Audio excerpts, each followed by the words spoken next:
السلام علیکم ناظرین، آپ کا اپنا ندیم عباس قومی اپنے یوٹیوب چینل دھن کے رنگ قومی کے سنگ میں آپ کو خوش آمدید کہتا ہے۔ امید کرتا ہوں آپ سب خیریت سے ہوں گے، مزے میں ہوں گے، فٹ فاٹ ہوں گے۔ پیارے ناظرین، آج جو میں پروگرام آپ کی نظر کرنے جا رہا ہوں، میرے پاکستان فلم انڈسٹری کا بہت بڑا نام، اور آج میں آپ کی نظر کروں گا پاکستان فلم انڈسٹری کی جگمگاتی، لہلہاتی، چہچہاتی ہوئی مدیحہ شاہ کے بارے میں۔ مدیحہ شاہ آئی اور چھا گئی۔ بہت کم عمری میں انہوں نے فن کی دنیا میں قدم رکھا اور بہت نام سمیٹا۔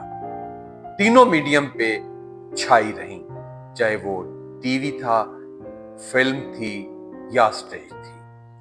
انہوں نے ہر میڈیم میں اپنا نام اور مقام اور شہرت حاصل کی۔ تو چلیں ان کے بارے میں کچھ گپ شپ کرتے ہیں، کچھ آپ کو بتاتا ہوں ان کے بارے میں۔ مدیحہ شاہ، جن کا اصل نام روبینہ بٹ تھا، 70 کی دہائی میں لاہور میں پیدا ہوئی۔ ابتدائی تعلیم انہوں نے لاہور میں ہی حاصل کی۔ اپنے اسکول کے جتنے ایونٹس ہوتے تھے، ڈرامہ ہوتا تھا یا کوئی ٹیبلو ہوتے تھے، تو ان میں بڑھ چڑھ کر حصہ لیتی تھی۔ ان کے اسکول میں ایک اینول ڈرامہ تھا جس میں وہ پرفارم کر رہی تھی، اور وہاں پہ جو ان کا ساتھی ایک بچہ اداکار تھا، اس کے والد محترم جو کہ پی ٹی وی کے پروڈیوسر تھے، ڈائریکٹر تھے، وہ بھی وہاں موجود تھے۔ جب انہوں نے مدیحہ شاہ کو دیکھا، ان کی پرفارمنس کو دیکھا، تو وہ بہت متاثر ہوئے اور انہوں نے ان سے رابطہ کیا کہ آپ پی ٹی وی کے لیے کام کریں گی۔ لیکن مدیحہ شاہ کے اندر تو ایک فنکار چھپا ہوا تھا، لیکن گھر سے اجازت نہیں تھی۔ ان کے والد محترم بالکل انہیں اجازت نہیں دیتے تھے، لیکن والدہ کی سپورٹ جو ہے وہ مدیحہ شاہ کو حاصل تھی، وہ ان کے ساتھ تھی۔ تو اس طرح پھر آپ 8ویں کلاس میں تھی جب آپ نے پی ٹی وی کے ڈرامہ ہری بھری چھاؤں سے اپنے کیریئر کا آغاز کیا۔ ہری بھری چھاؤں کے بعد 1979 میں پی ٹی وی کا سپر ہٹ ڈرامہ سورج کے ساتھ ساتھ، جس میں مدیحہ شاہ کو کاسٹ کیا گیا، ایک معذور لڑکی کا رول دیا گیا جو کہ لوگوں کے دلوں میں گھر کر گیا۔ بہت بڑا نام، مستنصر حسین تارڑ صاحب اس کے رائٹر تھے، اور پی ٹی وی کا منجھا ہوا پروڈیوسر ڈائریکٹر راشد ڈار صاحب اس کے ڈائریکٹر تھے۔ اور یوں یہ ڈرامہ بہت سپر ہٹ ثابت ہوا، اور مدیحہ شاہ اس ڈرامے سے اپنی پہچان بنانے میں کامیاب ہو گئی۔ تو پھر یہاں سے مدیحہ شاہ کا فنی سفر شروع ہوتا ہے، جو کہ پھر نہ رکنے والا تھا۔ پی ٹی وی کے بے تحاشا ڈراموں میں انہوں نے کام کیا، کیونکہ اس وقت ایک واحد پی ٹی وی ہوم ہوتا تھا جس میں کام کرنا کسی اعزاز سے کم نہیں تھا۔ بہت مشکل سے اس کا گیٹ کراس کیا جاتا تھا، کیونکہ مجھے پتا ہے میں نے بھی 82 میں پی ٹی وی لاہور کا گیٹ کراس کیا تھا، اور پھر 20 سال تک الحمدللہ میں پی ٹی وی لاہور کا حصہ رہا۔ مجھے پتا ہے کہ کتنی تگ و دو کے بعد پی ٹی وی کے اندر جانے کا موقع ملتا تھا۔ لکی ہوں کہ مجھے یہ موقع ملا، اور 20 سال تک ہر سہمائی کا میں حصہ بنتا رہا۔ میں نے بھی راشد ڈار صاحب، ایوب خابر صاحب، اپنے پیارے ہر دل عزیز محمد عظیم صاحب، جن کی ٹیم کا میں حصہ تھا، اور ان کے ہر پلے کا میں حصہ بنتا تھا۔ ان کی شفقت، ان کا پیار میں بھلائے نہیں بھول سکتا۔ بہت شفیق انسان تھے۔ تو فلم کی طرف کس طرح آئیں؟ جاوید فاضل صاحب، بہت بڑا نام فلم انڈسٹری کا، ڈائریکٹر جاوید فاضل صاحب، انہیں اپنی فلم بلندی کے لیے ایک پیاری سی لڑکی، پیاری سی ہیروئن کی تلاش تھی۔ انہوں نے مدیحہ شاہ سے رابطہ کیا ان کا کام دیکھتے ہوئے ٹی وی کا، لیکن مدیحہ شاہ کو گھر سے اجازت نہیں تھی۔ ان کے والد محترم تو بالکل نہیں مانتے تھے، لیکن ان کی امی انہیں سپورٹ کرتی تھی، تو انہوں نے نہ کر دی کہ گھر سے پرمیشن نہیں ہے۔ اس طرح پھر ریما جی کو وہ فلم مل گئی شان کے ساتھ، فلم سپر ہٹ ثابت ہوئی۔ وہاں سے پھر مدیحہ شاہ اور اس کے گھر والوں کو بہت افسوس ہوا کہ کیوں نہیں ہم نے اپنی بیٹی مدیحہ شاہ کو اس فلم میں کام کرنے کی اجازت دی، اور ریما سپر سٹار بننے جا رہی تھی. تو ریما کو دیکھتے ہوئے پھر مدیحہ شاہ کی ماں نے اسے بھرپور سپورٹ کیا اور انہیں فلم میں لے کے آئیں, اور یوں پھر مدیحہ شاہ کا فلمی سفر شروع ہوتا ہے. پھر اس طرح مدیحہ شاہ کو بھی فلم انڈسٹری میں الطاف حسین صاحب نے متعارف کروایا اپنی فلم نگینا سے, اور مدیحہ شاہ کے مد مقابل شان ہیرو تھے. مدیحہ شاہ آئی اور چھا گئی. پھر تو ریما, مدیحہ شاہ اور شان یہ تینوں فلم کی مجبوری بن گئی تھی. میرے پاکستان کے لوگوں نے مدیحہ شاہ کو بڑی سکرین پہ بھی قبول کیا کیونکہ پرفارمر تو وہ تھی, آئی اور چھا گئی. نگینا فلم میرے ہمسایہ ملک کی فلم کا چربا تھی. چربا ہونے کے باوجود نگینا نے بہت بزنس کیا, اور مدیحہ شاہ کے ساتھ ایک ایکسیڈنٹ بھی ہوا. اس فلم کی شوٹنگ کے دوران ایک گانا پکچرائز ہو رہا تھا بالا کوٹ میں پہاڑی مقام پہ, تو مدیحہ شاہ کا پاؤں پھسلا اور وہ لڑکھڑاتے ہوئے گری. تو شان نے جلدی سے مدیحہ شاہ کو پکڑ لیا. اگر شان مدیحہ شاہ کو نہ پکڑتے تو بہت بری خبر سننے کو بھی مل سکتی تھی, کیونکہ یہ بہت بڑا حادثہ تھا, کیونکہ مدیحہ شاہ نے پہاڑ کی چوٹی سے نیچے آنا تھا. تو اللہ پاک نے اس پہ کرم کیا اور وہ اس طرح بچ گئی.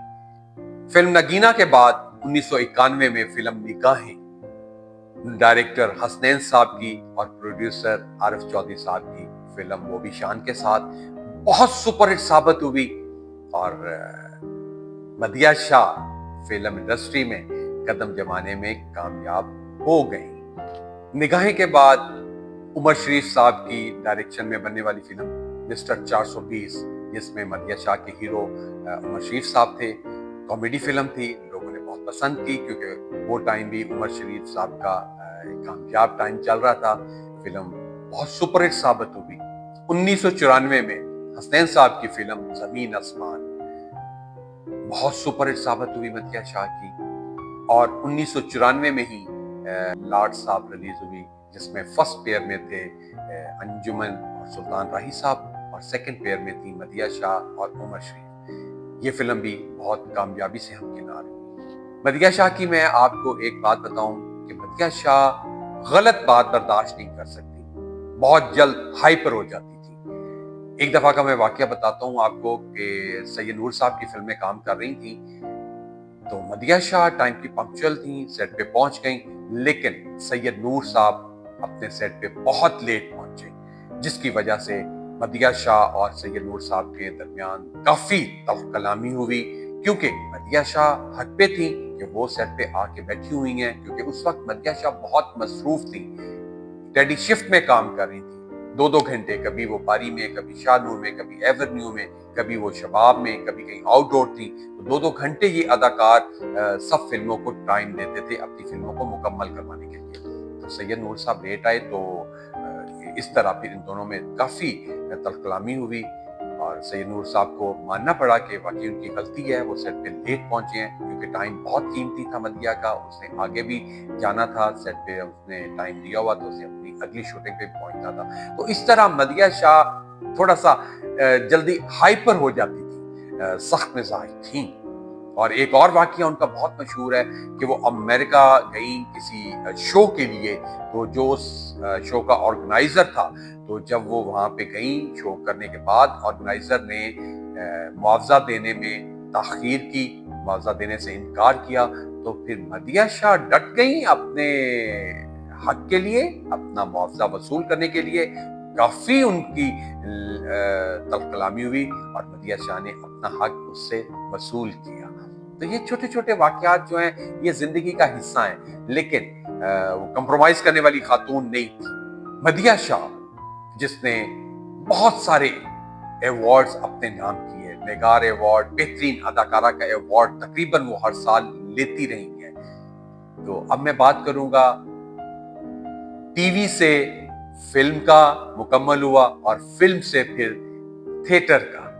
افضال احمد بہت بڑا نام, میرے پاکستان کا کمال اداکار, جن کی زندگی کا خواب تھا تھیٹر. انہوں نے اپنی جتنی جمع پونجی تھی انہوں نے ایک تھیٹر بنانے پہ لگا دی. جس کا نام تھا تماسیر۔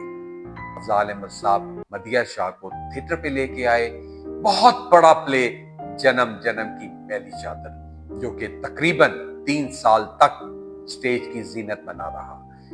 بہت بڑا ریکارڈ جس کا نام Guinness book of world record میں بھی ہے، جنم جنم کی میلی چادر، یہ وہ ڈرامہ ہے۔ تو مدیحہ شاہ کا پہلا سٹیج پلے، مدیحہ شاہ آئیں اور انہوں نے ثابت کیا کہ ان میں ایک بہت اچھی اداکارہ کی تمام صفات جو ہیں وہ موجود ہیں۔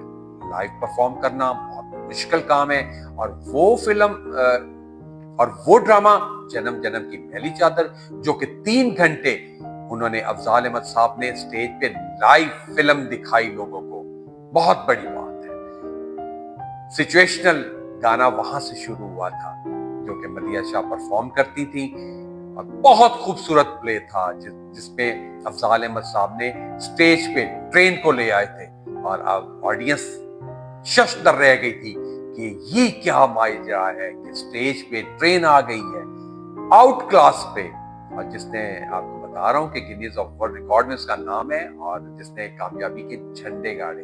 یوں پھر مدیحہ شاہ سٹیج کی بھی ضرورت بن گئی، اور اپنی خدمات سٹیج کے لیے سر انجام دیتی رہیں۔ بیچ میں پھر فلم انڈسٹری پہ زوال جب آیا تو آپ نے ان فلم انڈسٹری سے بریک لیا، لیکن سٹیج آپ ریگولر کرتی رہی۔ 2006 میں آپ کا کم بیک ہوا سید نور صاحب کی فلم مجاجن سے، جس میں آپ نے ثابت کیا کہ اتنے عرصے کے بعد بھی وہ کام کر سکتی ہیں، اور آپ نے آ کے ثابت کیا، اور اپنے جو آپ کا کریکٹر تھا اس کے ساتھ انصاف کیا، اور فلم نے ریکارڈ کامیابی حاصل کی، کیونکہ سائمہ بیگم اور شان کی جوڑی جو کہ اس وقت لوگوں کے دلوں پہ نقش کر رہی تھی اور چھائی ہوئی تھی، لوگ دیکھنا چاہ رہے تھے، اور ایک میوزیکل فلم تھی جس کا music out class, direction out class, اداکاری آؤٹ کلاس، اور اس فلم نے پاکستان کے تقریباً تمام ایوارڈز اپنے نام کیے، جس میں بہترین اداکاری کا، بہترین ڈائریکشن کا، بہترین موسیقار کا، اور بہترین کوریوگرافر اور بہترین عکاسی کا۔ بات کرتے ہیں مدیحہ شاہ کی ازواجی زندگی کی۔ 1999 میں ہی، بہت چھوٹی عمر میں ہی، مدیحہ شاہ نے شادی کر لی واجد علی شاہ صاحب نامی کے شخص سے۔ یہ شادی کافی عرصہ تک چلی، اور آخرکار اس شادی کا اختتام ہوا، اور آپ دونوں میں ڈائیورس ہو گئی۔ آپ کی اولاد کوئی نہیں تھی، تو روبینہ بٹ سے پھر یہ ان کے نام کے ساتھ شاہ لگا، مدیحہ شاہ جو فلمی نام تھا ساتھ شاہ لگ گیا، اور یہ شاہ جو ہے یہ واجد شاہ صاحب کی وجہ سے آپ کے نام کے ساتھ لگا۔ پھر 2014 میں مدیحہ شاہ نے لاہور کے مشہور بزنس مین جاوید اقبال سے شادی کر لی، جو کہ کینیڈین پاسپورٹ بھی رکھتے تھے۔ ان کا کاروبار جو ہے پوری دنیا میں پھیلا ہوا تھا۔ تو مدیحہ شاہ اس طرح بہت لکی آرٹسٹ ہیں، اور پاکستان کی بہت امیر اداکاروں میں ان کا شمار ہوتا ہے، بہت ہی اچھے علاقے میں رہائش پذیر ہیں۔ مدیحہ شاہ جو کہ اس وقت اپنا بزنس بھی چلا رہی ہیں، بوتیک کا اور پارلر کا۔ مدیحہ شاہ کا کام صرف پاکستان میں نہیں بلکہ دوسرے ممالک میں بھی پھیلا ہوا ہے۔ ندیم عباس دعا گو ہے کہ مدیحہ شاہ اور جاوید اقبال صاحب اپنی زندگی خوش و خرم گزاریں، اور اللہ پاک کا سایہ اور رحمتیں ان پہ قائم دائم رہیں، اور یہ اسی طرح اپنے سفر کو جاری و ساری رکھیں۔ جی مدیحہ شاہ صاحبہ، اگر آپ کو میرا یہ پروگرام اچھا لگے، یہ میرا چھوٹا سا نذرانہ، چھوٹا سا تحفہ آپ کی نظروں سے گزرے، تو اسے لائک کیجیے گا، کامنٹ کیجیے گا، تاکہ میرا خون بڑھے اور میں خوش ہوں۔ اور آخر میں التماس سے خاص میرے چینل دھنک کے رنگ قومی کے سنگ کو سبسکرائب کیجیے گا، اور بیل آئیکن کو دبا کر اسے اپنے پیاروں میں ضرور شیئر کیجیے گا۔ آپ کا اپنا ندیم عباس قومی، رب رکھا۔